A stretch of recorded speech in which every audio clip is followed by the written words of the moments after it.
Magandang araw mga kahilig.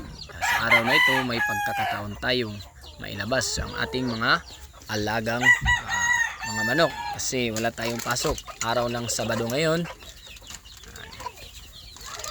Buti na lang, no, mailabas natin sila at mahahawakan kasi na-observe ko na mailap talaga sila sa tao. Kasi hindi natin sila palaging hahawakan dahil sa ating trabaho. Yan, so kung makikita nyo, may kukunti akong mga manok dito.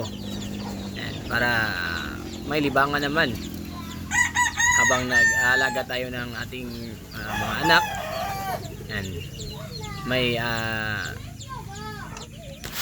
konting libangan tayo dito sa ating backyard.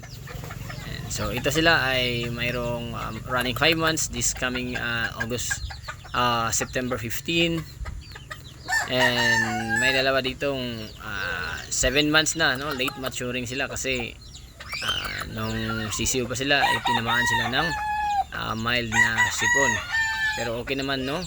Ang kanilang katawan ngayon naka-recover naman sila.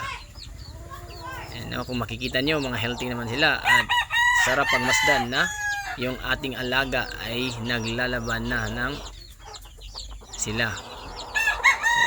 Yan mga kahilig, no, importante lang ay ma-monitor natin sila kung may sakit sila. Yun lang.